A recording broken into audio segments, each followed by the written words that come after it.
quando você impacta, educando esse responsável, você impacta todo o entorno. Então, a função do odontopediatra, eu falo que não é cuidar da criança, é cuidar da criança impactando todo o meio daquela criança para fazer a diferença também nos responsáveis. Que boa! Olá, pessoal. Bom dia, boa tarde, boa noite. Nós estamos aqui em mais um episódio do Papo de Molar, hoje com uma presença ilustre da professora Maria Luísa. Eu sou Monize Carvalho, host do podcast Papo de Molar, juntamente com a Marcela. Oi, gente, bom dia, boa tarde, boa noite. Como eu já disse, nós estamos com a Maria Luísa. Ela é professora da UFMG, Universidade Federal de Minas Gerais, alocada na UDR, que é o Departamento de Odontologia Restauradora, e ela é autora dos livros Manutenção Preventiva em Pacientes Tratados, Prescrição de Produtos de Higiene Oral e para aplicação profissional de fluoreto, que estão disponíveis gratuitamente no Instagram da professora. Bem-vinda, professora. Muito obrigada, é uma alegria enorme estar aqui com vocês. É um grande prazer. Eu já trabalhei com a professora Maria Luísa, fui aluna e trabalhei com ela, e é um grande prazer tê-la aqui. Muito obrigada pela Erebeu. Que tenhamos um papo bem produtivo, né? Minha professora. Linda aluna, competente aluna. Obrigada. Eu tenho certeza que vai ser um papo enriquecedor, como o próprio professor Sanzio, ele esteve aqui conosco, e ele foi falar um pouquinho sobre pasta de dente, manutenção. Ele falou, vocês podiam convidar a professora Maria Luísa, porque ela é a expert. A gente falou, ela estará aqui conosco. Estudiosa. E maravilhosa. Espero que vocês gostem. E a gente queria saber como que sua paixão pela prevenção iniciou. Como que foi esse início desse estudo? Desde a época de escola, eu já gostava das disciplinas que tinham algum conteúdo da prevenção, tanto a saúde coletiva quanto a odontopediatria. Aí, quando eu me formei, a gente não podia fazer especialização logo em seguida, tinha que ficar 2 anos clinicando ou fazendo algum outro tipo de curso. Eu fui fazer um aperfeiçoamento em odontopediatria. E aí eu percebi que o que eu gostava da odontopediatria era a parte preventiva. Depois migrei para a odontologia restauradora, fui fazer meu mestrado nos Estados Unidos e, de novo, eu vi que eu gostava muito da parte preventiva da especialidade. E aí fiz junto uma especialização em saúde coletiva e fui naturalmente caminhando para esse olhar da promoção de saúde. Eu falo que uma vez que isso chegue perto da gente, ele tem uma força que ele contagia e a gente não larga mais. O que seria a prevenção?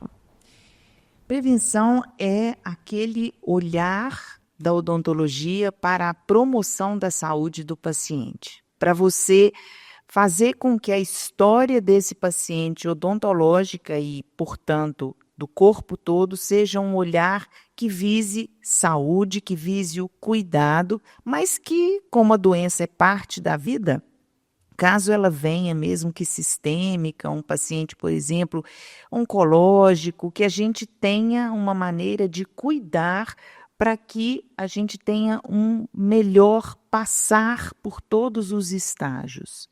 Então, eu falo que a odontologia preventiva, ela não é só aquilo não ter doença, mas mesmo que a doença esteja lá, e pode ser que ela esteja, que a gente minimize os danos e que a gente traga qualidade de vida para esse paciente. Quando a gente pensa em prevenção, né, e é o que a gente sempre tenta passar para o paciente, isso a gente escuta muito na medicina. Se você previne um câncer, é muito mais fácil de tratar. Eu falo que é uma abordagem que, se você analisar sobre todos os aspectos, ela é extremamente vantajosa para a pessoa. Extremamente. E eu vejo a dificuldade, às vezes, da gente mudar o paciente, né? Aquele mudar hábitos. É extremamente... Isso é que é tão importante a prevenção na odontopediatria, porque ali você está formando hábitos. E o formar hábitos numa fase em que a criança é uma esponja é muito mais impactante do que você pegar um adulto lá com seus 35 anos e ter que modificar algo que ele já instituiu, ou colocar um hábito que para ele vai ser muito mais difícil de tornar verdadeiro na vida. Então, essa abordagem preventiva, ela acontece em todas as idades. Então, se eu pegar um paciente geriátrico, eu tenho muito a fazer por ele do ponto de vista preventivo, mas na odontopediatria, ele é fundamental, porque ali você constrói toda uma estrada, uma base sólida para que essa promoção de saúde aconteça, tanto do ponto de vista de alimentação, de autocuidado, a própria conscientização de que a saúde da boca ela é inseparável da saúde do corpo todo. E aí me veio uma dúvida. Quando você fala assim, a gente tem que começar a prevenção desde a infância. Se a gente observa que na criança há uma necessidade de acompanhamento mesmo, por dificuldade de higienização, você faz essa intervenção juntamente com o responsável, ensinando também o responsável? E o odontopediatra, ele não impacta só na criança, ele impacta na família toda. Porque uma vez que você eduque esse responsável e a criança, ela não consegue fazer o protocolo de higienização até uma idade sozinha. É função do responsável. Quando você impacta, educando esse responsável, você impacta todo o entorno. Então, a função do odontopediatra, eu falo que não é cuidar da criança, é cuidar da criança impactando todo o meio daquela criança para fazer a diferença também nos responsáveis. As pessoas acham que o paciente adulto, o paciente idoso, que esse olhar preventivo não cabe nele mais. E a gente tem procedimentos na odontologia maravilhosos. Você pega, por exemplo, a utilização do laser na prevenção da mucosite oral no paciente que vai passar pelo tratamento oncológico. Como esse procedimento preventivo, ele é extremamente importante nessa fase. Ou você pega o paciente idoso que tem um risco de cárie, às vezes aumentado, cárie radicular, que é uma cárie de difícil prevenção, de difícil controle. Esse paciente, ele precisa do olhar preventivo do dentista, ele precisa do profissional junto dele para conduzir esse caminho de qualidade de vida, de saúde, mesmo que impactada por algum processo que aconteça no caminho, que a gente consiga estar com ele, como a medicina está nos cuidados paliativos. Eu falo que muitas vezes chega um paciente sistemicamente comprometido ou um paciente com Alzheimer, por exemplo, que você não tem um estado de saúde completo, mas você tem tanto para fazer por ele. Então, que nós profissionais tenhamos essa consciência da nossa importância em todas as fases da vida do paciente, nessa abordagem que visa intervir menos e estar mais junto. Esse é o nosso propósito. Maravilhoso. Em questão da difusão que a gente vê hoje em dia na internet, nas redes sociais, de notícias, as fake news da odontologia, né? Vamos falar assim. E assim, limpe seus dentes com casca de banana, né? Carvão ativado. Então, assim, a gente também tem esse papel, né, de combater, né, orientar e combater essas informações errôneas mesmo, né, assim, que às vezes também são propagadas até por profissionais, né, por profissionais na internet, que a gente sabe. Então, a gente tem que ter muito cuidado, né? E há muita ciência por trás da odontologia preventiva e dos produtos de higiene oral. É fundamental que nós, dentistas, ocupemos o nosso lugar de referência nessa educação do paciente, né? Então, por exemplo, se sai uma notícia, limpe seus dentes com casca de banana. Nós temos estudos mostrando que limpar os dentes com casca de banana vão tornar esses dentes mais amarelos e não mais brancos. Então, nós temos que estar com a evidência pronta para responder a esse tipo de notícia falsa, né? Se você vê uma propaganda com dentifrício com carvão ativado, e hoje tem shampoo com carvão ativado, desodorante com carvão ativado, creme para pele com carvão ativado, e porque são produtos cosméticos. E sendo produtos cosméticos, a indústria tem um braço dela que visa a venda mesmo. Mas nós temos que nos respaldar em ciência. O que não dá é o dentista tentar colocar esse tipo de produto no seu arsenal de prescrição. E mais ainda, nós temos que ser capazes de chegar para os nossos pacientes ou, por exemplo, para quando a gente for dar uma orientação coletiva, de colocar os pontos, por exemplo, negativos de um carvão ativado. Esse carvão ativado, ele pode se depositar nos sulcos, nas bolsas periodontais, esse carvão ativado, ele pode pigmentar restaurações, porque isso tudo tem dado na ciência. Então, a evidência científica, ela está respaldando toda a nossa resposta. Esse é o aspecto fundamental. Vamos educar? Claro, mas com a evidência científica sendo vista como alicerce. E aí é que entra a importância do cirurgião dentista entender o papel dele. É referência e precisa estar preparado para ser referência na área da odontologia preventiva. E aí, por isso, pessoal, leiam o e-book que está disponível no Instagram da professora Maria Luísa, porque é imperdível. Sim, a história desses e-books, na pandemia, eu já tinha livro publicado físico, mas nessa área de produtos, você publica um livro e quando ele sai para ser vendido, os produtos já mudaram, porque esses produtos mudam rapidamente nas prateleiras. Na pandemia, nós dentro de casa, eu pensei em uma forma de ajudar o dentista que estava como eu, trancado e sem poder exercer a sua profissão. Então vieram os 2 e-books, um deles com perguntas e respostas muito simples. Qual a melhor escova, qual o melhor dentifrício, carvão ativado funciona, justamente para guiar o profissional que está no consultório. E que às vezes recebe uma pergunta do paciente e se vê perdido na resposta. Então, o e-book ele tem essa função. A razão dele ser gratuito é um e-book feito em parceria, o segundo, com o professor Jaime Cury e o professor Cassiano Rezin. E a nossa ideia foi tornar acessível um conhecimento que é direito do cirurgião dentista. É inconcebível um profissional se formar e não saber prescrever um dentifrício. Isso é um mínimo que se espera de um dentifrício, de um dentista quando ele se forma, que ele saiba escolher um dentifrício para o seu paciente, como o médico sabe escolher um analgésico. Então, esse conhecimento é direito do cirurgião dentista, na nossa visão. Pegando o gancho sobre prescrição de pastas de dente, de dentifrício, a gente pode falar um pouquinho sobre composição, RDA, o que é o tal do RDA, o que ele vai influenciar no meu paciente, quantidade de flúor, será que a concentração do flúor varia de paciente para paciente? Pode ser bem um resumão para eles também ficarem... Bom, dentifrício ele surgiu na história como uma tentativa das pessoas conterem pigmentação nos dentes. Então, olha a importância que ele tem no aspecto cosmético. Por isso ele tem na sua formulação o abrasivo. E esse abrasivo ele tem que estar numa concentração e numa conformação tal que ele mantenha os dentes sem a pigmentação extrínseca excessiva, mas que não cause prejuízo às estruturas.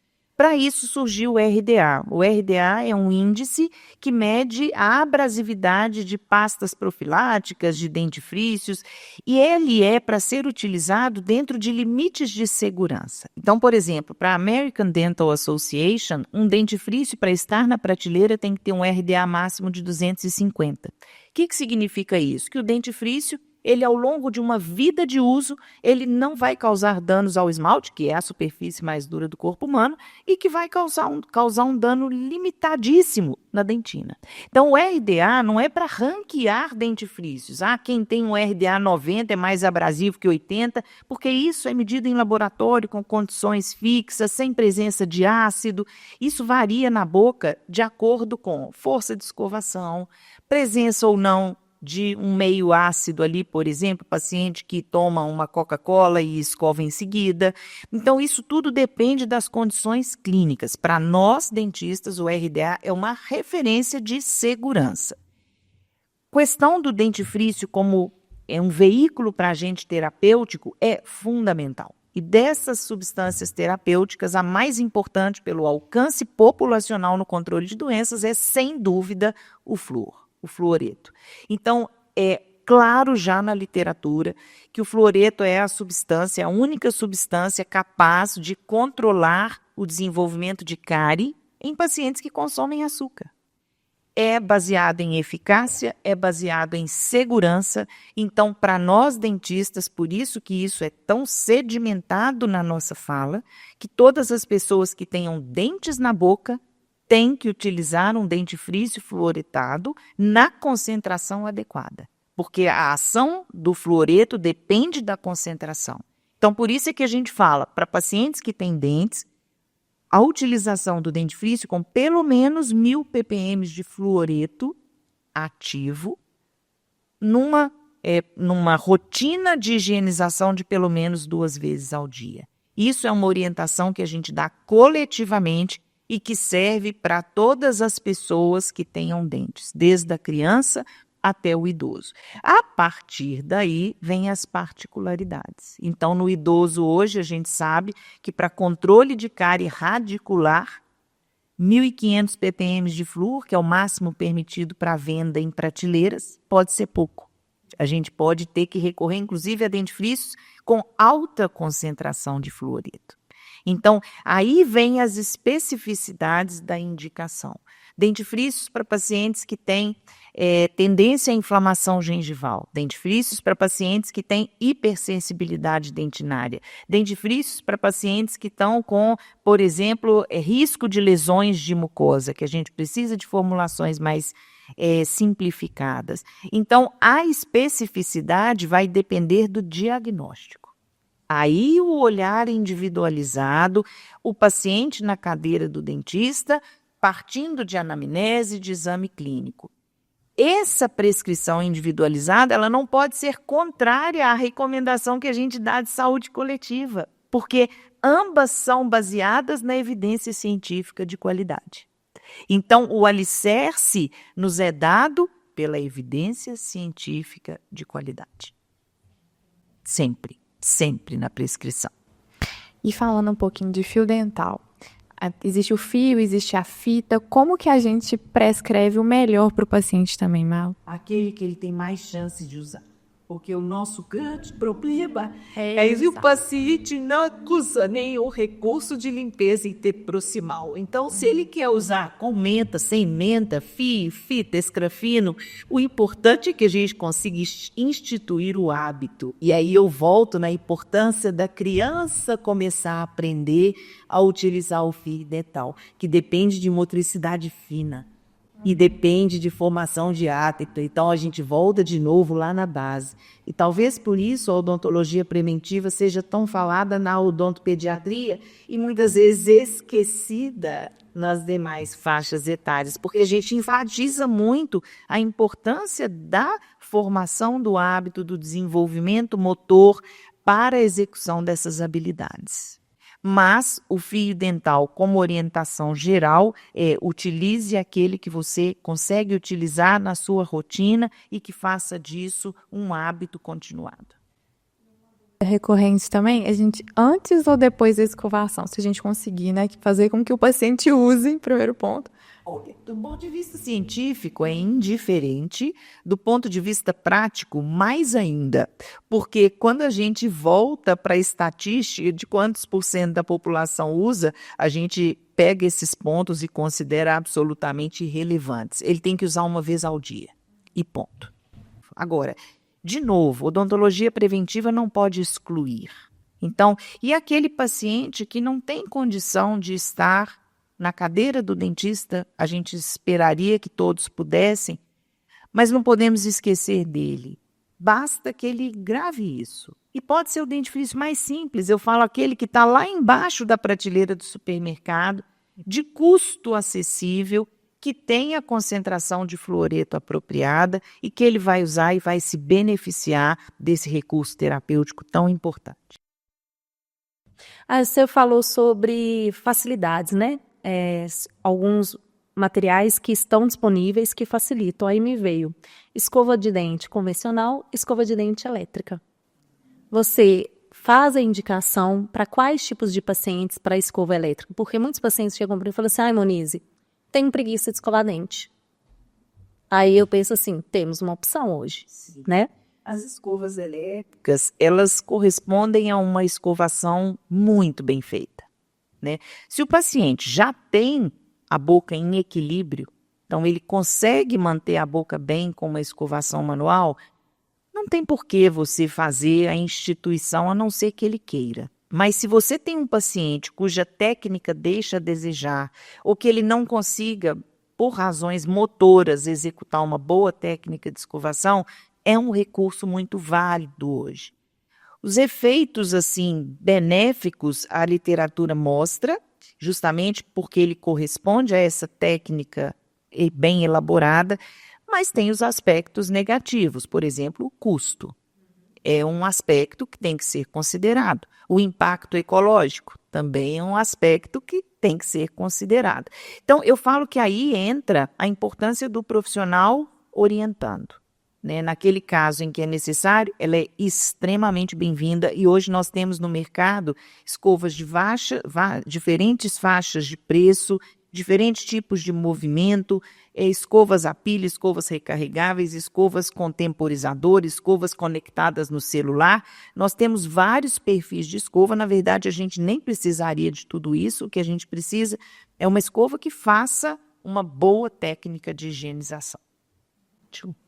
Aí, pensando sobre boa técnica de higienização, aí a gente lembra, tem a técnica de base, tem a técnica de base modificada, tem a técnica de Stillman. Qual que é a melhor indicação para o meu paciente? Parta dele.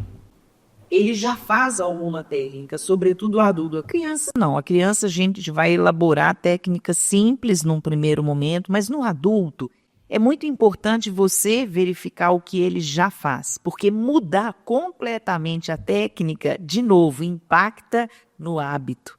E hábito é difícil de mudar. Então, o melhor é você perceber aquilo que ele já faz e modificar a técnica que ele faz para melhorar naqueles quesitos que você considera apropriados. Então, sempre partir do paciente. Inverte o jogo. Ao invés de você vir com uma técnica que ele nunca fez e colocar para ele como uma mudança radical, tente ver o que ele faz bem e modifique aquilo que ele está deixando a desejar. Muitos pacientes, o que a gente tem que modificar é tempo de escovação. Não é nem só a técnica. Às vezes ele escova muito rápido. Às vezes ele deixa de escovar alguma região específica. Então, parar um pouquinho, fazer o diagnóstico e aí melhorar a técnica que ele já consegue fazer. Ana, agora de enxaguante bucal, Maria Luísa, assim, eu posso indicar para uso contínuo, para todo dia para o paciente, é bom, é ruim? Tem, informação na ciência sobre como que a gente prescreve? Muita informação científica, aí não há maneira da gente indicar de forma coletiva. Enxaguantes bucais, eles devem ser usados quando o profissional prescreve. Até porque o paciente ele não tem condição de chegar na frente de uma prateleira e escolher um enxaguatório. Alguns são fluoretados, visam controle de cárie. Outros têm, por exemplo, clorexidina, visam um aspecto periodontal. Ele não tem como fazer esse discernimento. Então, o profissional tem que fazer o diagnóstico. Para que eu preciso desse enxaguatório? Por que eu não estou conseguindo controlar as doenças, as diferentes doenças que acometem a boca só através da escovação, do uso do recurso de limpeza interproximal? E aí, baseado nesse diagnóstico, ele vai fazer uma prescrição. Até porque nós temos enxaguatórios com álcool, sem álcool, com todo tipo de composição, alguns que são apenas cosméticos, e o paciente, muitas vezes, ele está preocupado com hálito. Ele não está preocupado com inflamação gengival, ele está preocupado com a halitose. Então, aí nós temos que orientar esse paciente para aqueles cuidados básicos, limpeza da língua, ingestão de água suficiente, manter uma boa higienização, não ficar em jejum muito tempo. O paciente hoje do jejum intermitente, como é que ele não vai ter alteração de hálito? Muito difícil, né? Então, a gente tem que orientar e, a partir do diagnóstico, se for necessário, fazer a prescrição. Falou sobre limpador de língua, que era outro ponto que eu ia perguntar agora. Pode falar um pouquinho sobre o paciente, por que a gente indica ele higienizar a língua? Ele pode usar a mesma escova de dente que usa para escovar o dente, para escovar a língua, ou é melhor ele utilizar um outro equipamento, outro material? Então, a limpeza da língua ela faz parte da higiene bucal. quando o paciente tem influxo salivar adequado, tem uma higienização correta, muitas vezes você não vai ver uma saburra espessa. Então, se você vir uma saburra, um depósito sobre a língua muito espesso, é importante você ir na causa. Tem alguma coisa ali que está fazendo com que isso aconteça. Mas, de maneira geral, a limpeza da língua ela faz parte da higienização. Se o paciente consegue fazer bem com a própria escova, pode ser feito.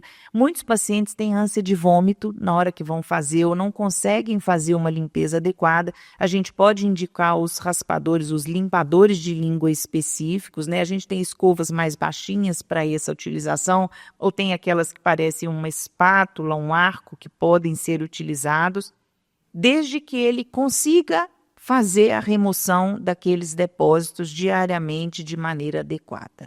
Agora, não precisa de ser limpador de cobre especial, antimicrobiano, nada disso. É a limpeza mecânica da língua.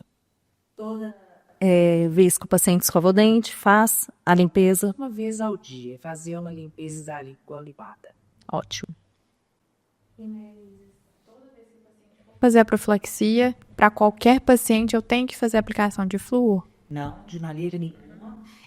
A aplicação profissional de fluoreto hoje, ela vem quando você não consegue, com o autocuidado através do dentifrício fluoretado, um controle de doença. Então, ela é definida para pacientes que tenham risco aumentado de desenvolvimento de cárie ou atividade de doença. Para esse paciente é feito o procedimento. Nos demais, não há benefício no controle de doença porque ela já está controlada. Então, você não faz nenhum procedimento que não tenha um benefício atrelado. Para pacientes de alto risco, sim, ele é muito bem indicado, mas não de maneira geral, como já foi no passado. E aí, eu estava pensando a gente chegou o paciente no consultório e fizemos a profilaxia, orientamos o retorno desse paciente. O paciente tem na cabeça que assim, eu vou voltar de 6 em 6. Eu vou voltar daqui a 1 ano. Como que a gente estabelece esse tempo? Sempre baseado no risco. Então, esse paciente, ele tem que ser classificado, entre aspas, em riscos de desenvolvimento das doenças. Sejam elas doença periodontal, cárie, doenças não cariosas. E aí você vai determinar a periodicidade do retorno de acordo com essa sua classificação baseada no diagnóstico. Então, um paciente, por exemplo, que saia de um tratamento periodontal, muitas vezes ele tem que vir antes dos 6 meses. Ele pode ter que fazer o primeiro retorno dele com 3 meses. Um paciente que termine um tratamento restaurador, ele precisa de ser visto com menos tempo para que você cheque a oclusão se está estável, se está havendo algum desgaste, se tecido cicatrizou bem. Um paciente de baixo risco, paciente de dentição rígida, não tem risco a desenvolvimento de doença nenhuma, você pode chamá-lo a cada ano. Então, essa classificação de risco, que é baseada no diagnóstico, que é baseado no conhecimento, ela vai guiar a periodicidade do retorno. A gente vê muito assim, o pessoal generalizando, né? De 6 em 6 meses tem que voltar. Então, mais uma vez, é personalizado e individualizado, né? Que a gente tem que ver para aquele paciente. Que a gente tem que estar muito próximo. Você pega um paciente em fase de erucção de molares que você tenha um quadro, por exemplo, de hipomineralização molar incisiva. Esse paciente, o dentista tem que estar o melhor amigo da família, porque qualquer fratura nesse molar, o risco de desenvolvimento de cárie, de perda estrutural, é enorme e acontece rápido. Então, nesses casos, a família tem que saber que eles serão o olhar do dentista em casa e que o dentista tem que estar muito próximo, às vezes em periodicidade de retorno. Então, determinadas circunstâncias fazem com que o paciente venha mais ou menos frequentemente ao consultório.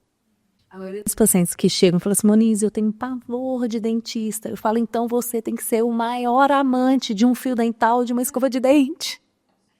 Agora, isso vai mudar, Monize, porque a consulta preventiva, ela não deixa as marcas de uma consulta restauradora, de uma consulta cirúrgica. ela vai deixando um vínculo, né?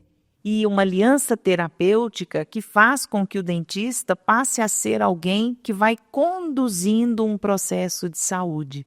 Então, é mais um benefício, a gente vê isso muito na odontopediatria, quando as crianças começam a adorar ir ao dentista, né? Eu falo que vai ao dentista como vai cortar cabelo. E são procedimentos feitos que não geram esse tipo de trauma, de percepção. Claro que trabalhar dentro da boca de alguém é invasivo, né? A gente tem que ter essa percepção de que nós estamos pedindo licença para trabalhar dentro do corpo da pessoa. Mas hoje com procedimentos muito mais tranquilos do ponto de vista comportamental.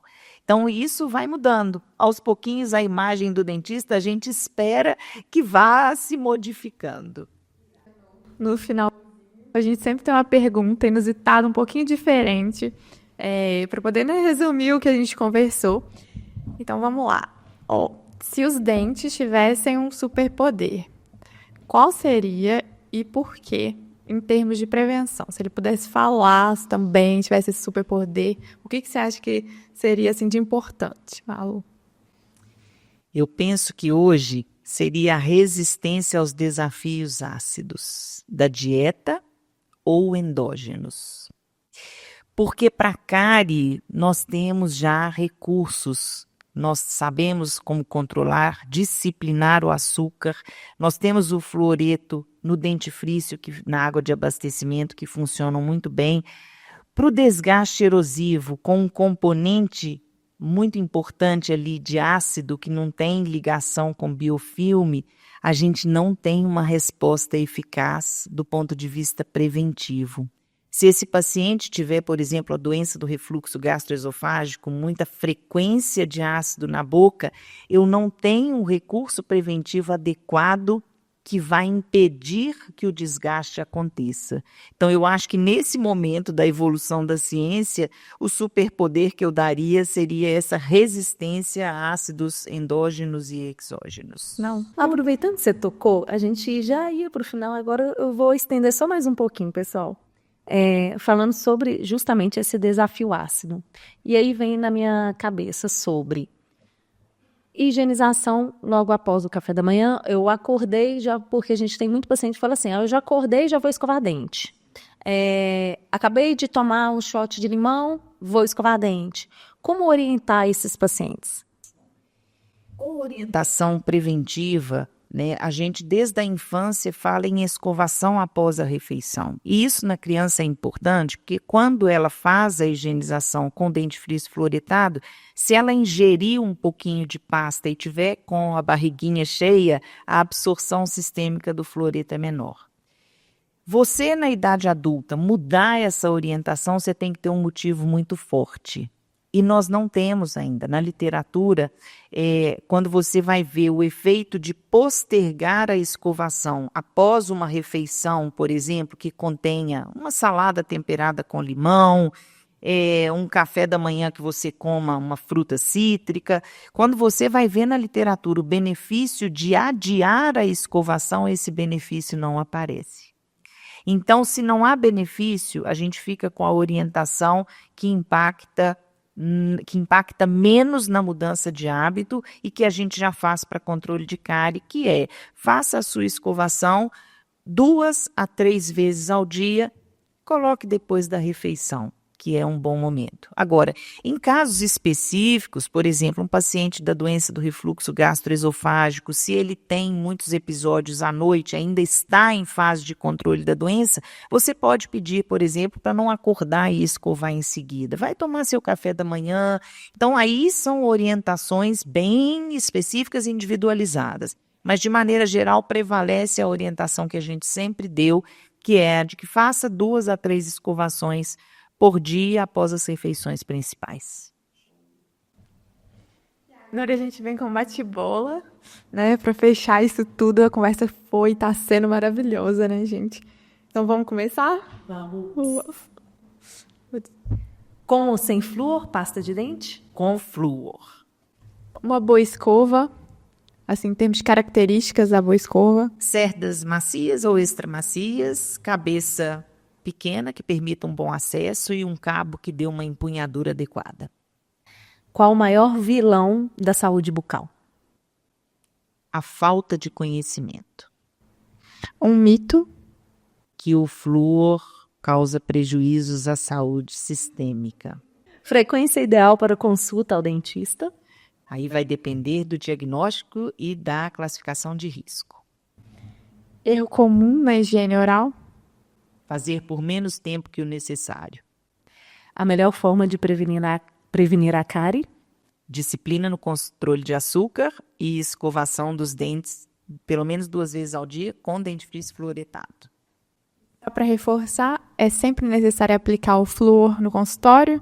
Não, aí depende da classificação de risco do paciente às doenças. Ai, gente, foi maravilhoso. Muito bom estar aqui. O papo passou rapidíssimo, nem vi passar. Estou muito feliz. Muito, muito obrigada, Malu. Foi um prazer, uma honra ter você aqui hoje. E eu que agradeço o convite, estou muito feliz. Ai, muito obrigada. Gente, a gente está muito feliz em ter a Maria Luísa aqui conosco. Podem chamá-la de Malu também, assim como vocês observam no podcast, as pessoas me chamam de Mo. É o meu apelido, tá, pessoal? Porque se ela, Mo, ai, mas que tanto de amor é esse? Então, a gente tenta falar, né? Monize, Maria Luísa, já sai o Malu. Malu, não sai. Para finalizar, nós vamos colocar os nossos arrobas do Instagram para vocês seguirem a gente, além do Papo de Molar. O meu é Monize Carvalho. Marcela Azevedo, com 2 S no final. Maria_Luísa_Oliveira. Muito obrigada a todos que vocês continuem aqui conosco. Tem muita coisa boa por aí. Até mais. Até o próximo episódio, pessoal. Tchauzinho.